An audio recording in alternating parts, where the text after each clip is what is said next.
Panjenenganipun para pepundhén sepuh aji sepuh ingkang sampun pono ing pamawas lebdo ing pitutur ingkang hanggung mastuti saha ingkang kinabekten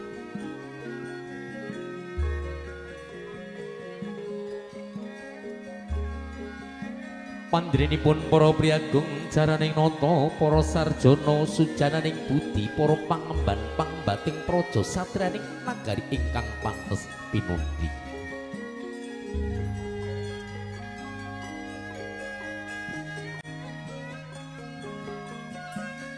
langgung-langgung wonten ngarsa pandrenipun para alim para ulama pandrenipun para kiai ibunya para ustad lan para ustazah ingkang tansah rinten dalu sumandhing kitabing suci wahyuning ilahi pinangka kiblating panembak ingkang saduhu luhuring budi langgung-langgung wonten ngarsa panjenenganipun ingkang hamengku karya nenggih panjenenganipun Kanjeng Rama Eka Swarna sumrambah panjenenganipun Kanjeng Ibu Sri Mulyati ugi panjenenganipun Bapa Margono dalah Ibu Marijem pinangka kadang pisan sumrambah pangomyongipun sarene wekdal sampun sawetawis pangadi busana ingkang sampun anggadhe asma kondang kalaka Vita Makeup ingkang sampun kepareng paripurna ngrucat busananing risang temanten Sarimpit miturut adat Widiwidana Surakarta Hadiningrat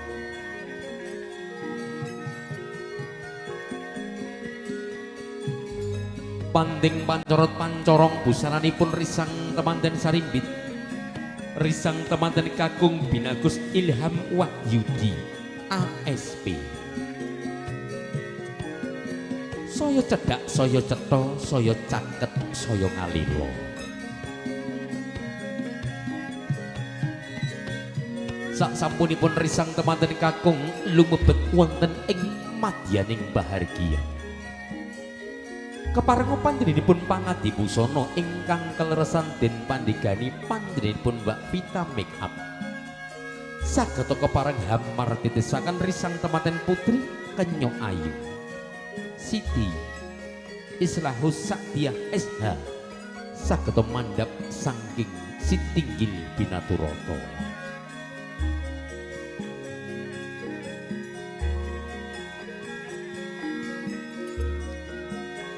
katingal pangomyong ing risang temanten kakung ingkang mijil saking Laladan Pulung Rejo panting pancorot busananipun pangomyong ing risang temanten kakung ingkang katingal hangagem busana maneka warni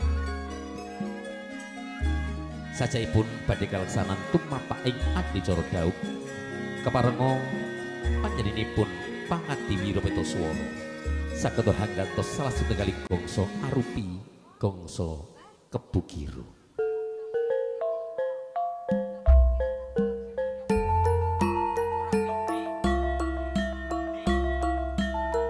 nggih yen pangapunten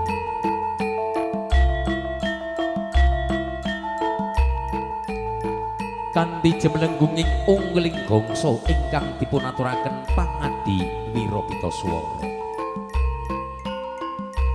pratandha dhawuhipun risang temanten Sarimbit ingkang sampun kepareng paripurna samya abebalangan ambalang gantal ambalang suruh matemurose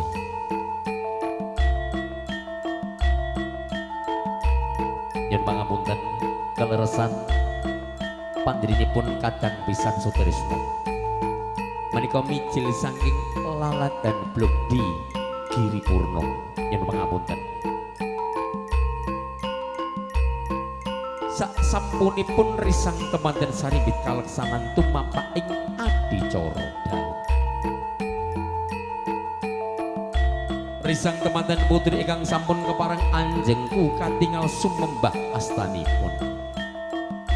Duh Kang Mas, ngaturaken sugeng rawuh Kang Mas lan ngaturaken sugeng pinarak Kang Mas. Ngaturaken bekti kula kunjuk Kang Mas lan bekti kula katur Kang Mas. Sak sampunipun risang temanten putri anggenipun anjengku katingal sumembah astanipun. Keparenga panjenenganipun risang temanten kakung sigra hanggedruk wujudipun kanaan antiku. Kanaan antiku padha pecah saknalika.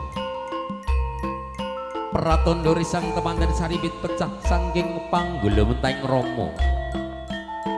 Pratandha risang temanten saribit pecah saking panggulawenting ibu saged manjing jeroning pribadi.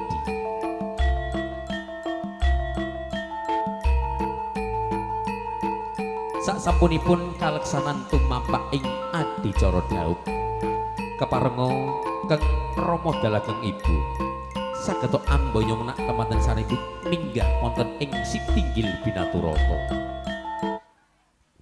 Kairing kanthi leres gending kodhok ngorek.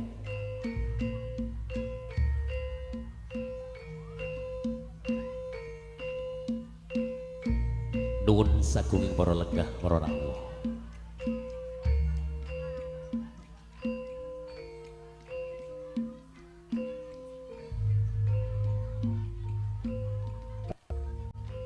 Kanthi jemlenggunging ungling gongso kodhok ngorek.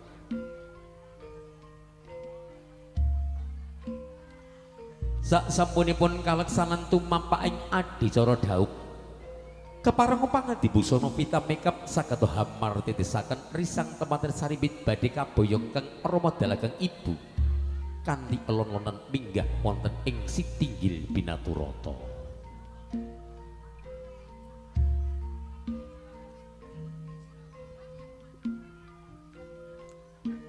Sindur binayang kare tata tataning laksana den wersuh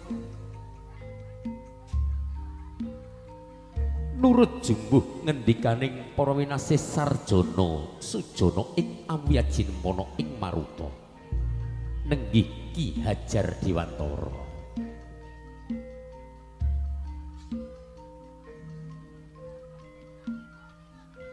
Sak sampunipun Kanjeng Rama nampi wujudipun selendang kawung ingkang sinulam benang jati. Ngendikaning tiyang sepahipun kekalih, nggir anakku cah bagus kelawan cah ayu, totno lakuni wong tua meyukir. Sinten ingkang katingal angrumini lampah nenggih panjenenganipun lare alit ingkang dereng yuswa.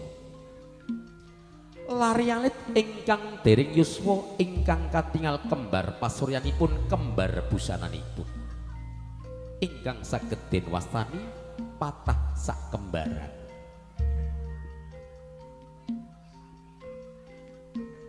Anggenipun keng Rama dalageng ibu amboyong nak temanten sarimbit saben sepecak kandhek saben sepecak manoleh kayata bebasan pindha singalupa.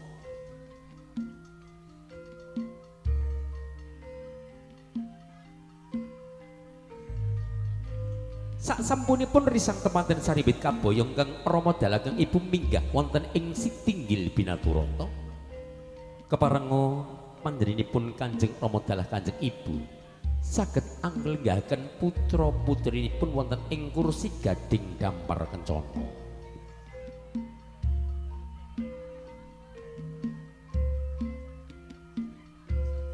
Sinami denggo panjenenganipun kang Rama dalageng ibu anglenggahaken putra putrinipun wonten ing kursi rinenggo.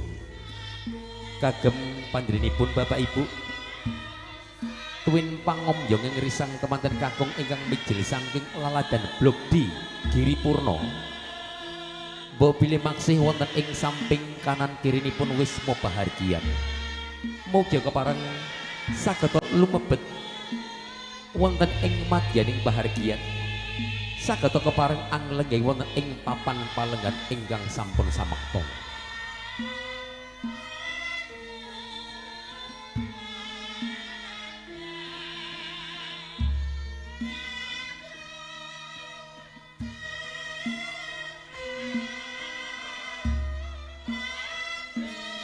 Sak sampunipun risang temanten saribit kalegahkan wonten ing kursi gading dampar kencana. Keparenga pangadibusana ingkang kaleresan saking keluarga agung Vita Makeup. Sakata martitisaken risang temanten saribit sakata sowan ngarak sowan sungkem dumateng panjenenganipun keng Rama dalaken ibu.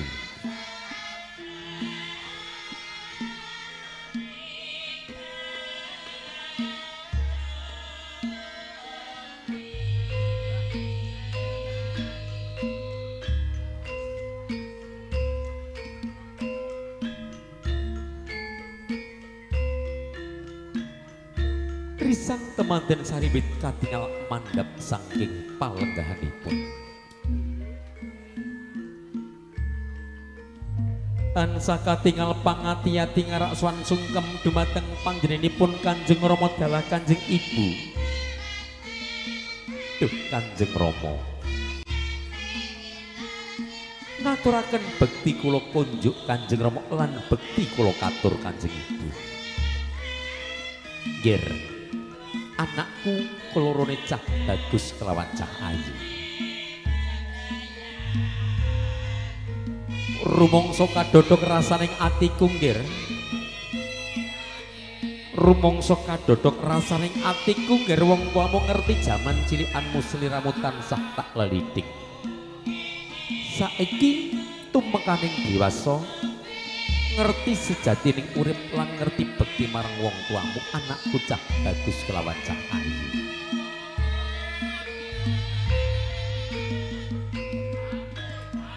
Tak tampa bektimu marang wong tuamu, anakku cah bagus kelawan cah ayu.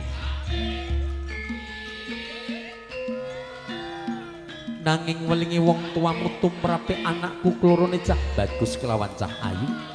Andisi ana anggonmu manembah wonten ngarsa dalem Gusti ingkang hakarya jagat. Bekti marang wong tuamu banjur ngarak sowan bekti marang kadang pisan kunggir. Ngarak sowan marang kadang pisan kunggir. Lan welinge wong tuamu aja sira bedak-bedake endi wong tuwa lan endi mara tuwa nggih.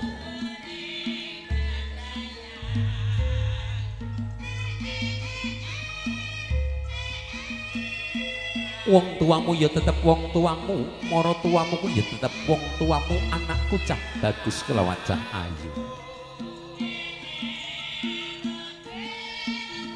Tumete sing waspa bebasan, tumete sing mutiara.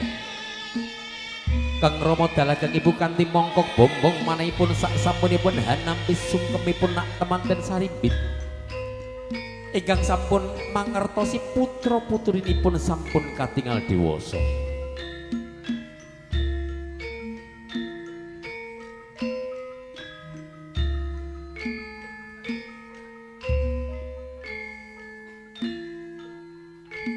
Dumateng pangringgo Wirapetaswara.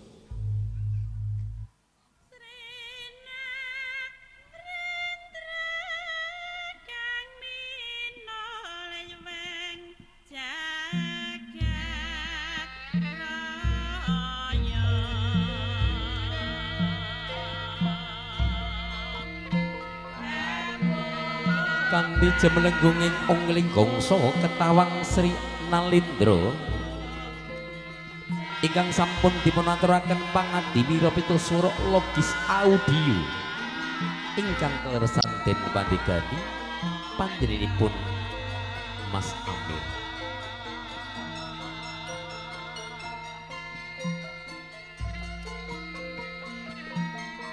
Sak sampunipun paripurna anggenipun risang temanten saribit ngarak swan sungkem. Sungkem dumateng panjenenganipun Kanjeng Rama Eka Sumarna dalah ibu. Paripurna anggenipun sungkem ngarak swan dumateng panjenenganipun Kanjeng Rama Margana dalah ibu. Menika menggah titi laksana adicara ingkang salajengipun. Lan sak sampunipun risang kemanten saribet kalenggahaken wonten ing kursi gading dampar binasri. Menika badhe kaleksanan titi laksana adicara ingkang salajengipun arupi adicara kacar kucur.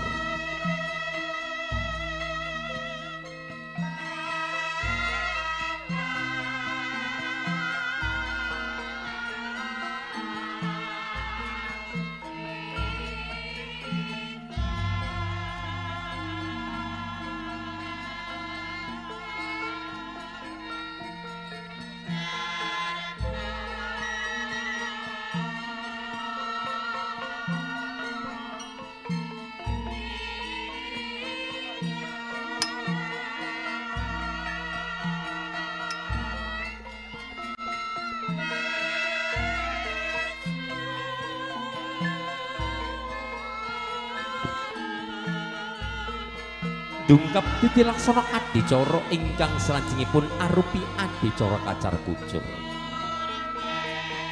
Sinten to ingkang sampun kepareng kanthi elon-elonan malaksana minggah wonten ing Sitinggil Pinaturata. Nenggih panjenenganipun para widodari ingkang saged dipun wastani Putri Dumas.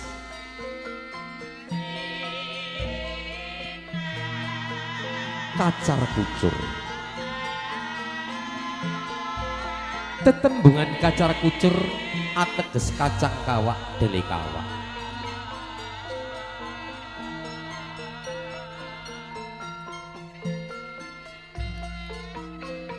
Kacang kawak dele kawak wong liya dadi sanak yen wis dadi sanak mugi nyata. Kacar kucur wong liya dadi sedulur yen wis dadi dulur mugi dulur. Menika ateges panjenenganipun Mas Ilham sekarang sudah mempunyai gelar di keluarga beliau, yaitu sebagai pimpinan keluarga, sebagai imam keluarga. Sebagai imam adalah sebagai panutan dari seorang makmum. Makmumnya adalah sang istri beserta calon putra-putrinya. Sebagai pemimpin mempunyai rasa tanggung jawab yang sangat besar. Salah satunya adalah memberikan nafkah kepada sang istri tercinta.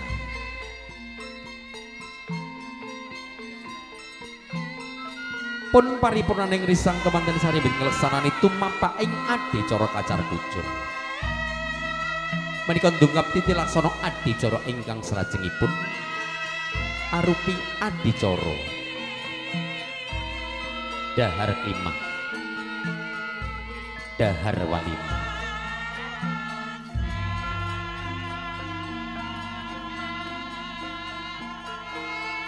Risang temanten saribet ingkang sampun katingal paripurna anggenipun samya adedulangan.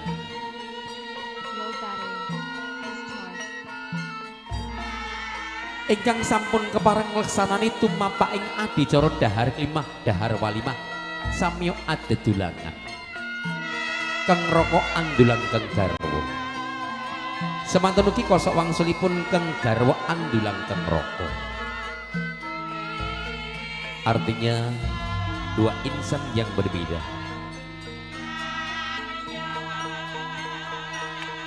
Dua insan yang berbeda sekarang sudah menjadi keluarga utuh. Prosesinya adalah melalui akad nikah. Perjalanan hidup dari Mbak Diah dengan Mas Ilham yang melaksanakan ibadah pernikahan, kehidupan jenjang yang lebih dewasa, ibadah insya Allah terlama selama hidupnya. Mudah-mudahan perjalanan hidup dari kedua mempelai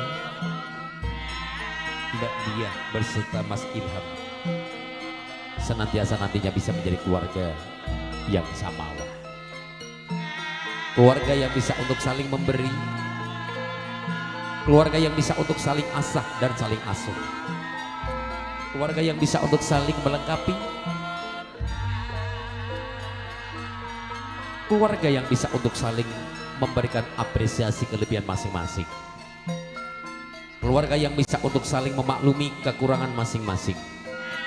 Jikalau itu tertanam di hati mereka berdua, insya Allah perjalanan hidup beliau senantiasa akan tumbuh makmur, akan tumbuh subur, akan berbahagia, insya Allah sampai maut memisahkan, bahkan sampai di surganya Allah Subhanahu wa Ta'ala.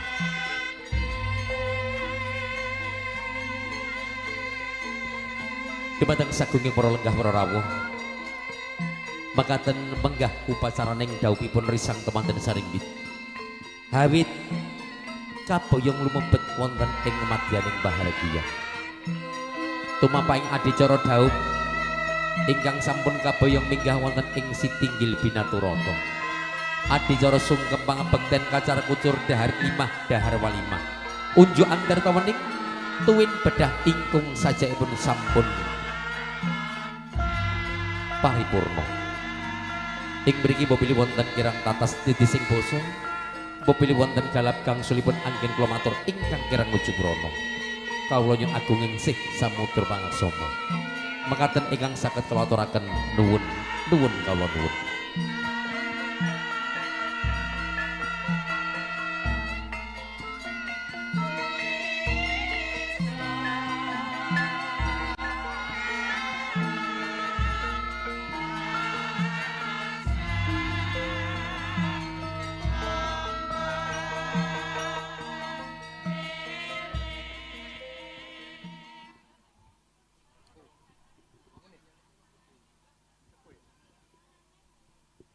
Dumateng panjenenganipun para pupunden sepuh aji sepuh mewakili saking panjenenganipun ingkang hamgugati ing mriki kawula ngaturaken sugeng pinarak sugeng rawuh dumateng Bapak Ibu dumateng para kadang kaneman kadang mertu mudolan mudi pangomyong risang temanten kakung ingkang mijil saking lalatan blok di Giripurna pun sekecaken anggenipun lenggahan dumateng panjenenganipun pambiwara utawi pembawa acara mbok bilih badhe hangaturaken ranteman adicara ingkang sampun karakit saking kepanitiaan wekdal sak cekapipun kawula sumanggaken nuwun kawula nuwun.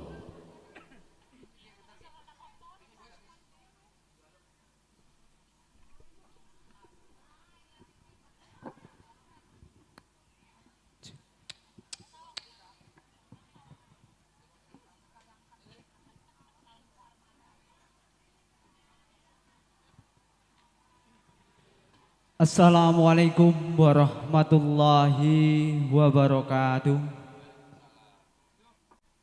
Bismillahirrahmanirrahim. Alhamdulillahi rabbil alamin. Wa bihi nasta'i umuri dunya wa din asyhadu alla ilaha illallah wahdahu la syarikalah wa asyhadu anna Muhammad abduhu wa rasuluh la nabi abadah.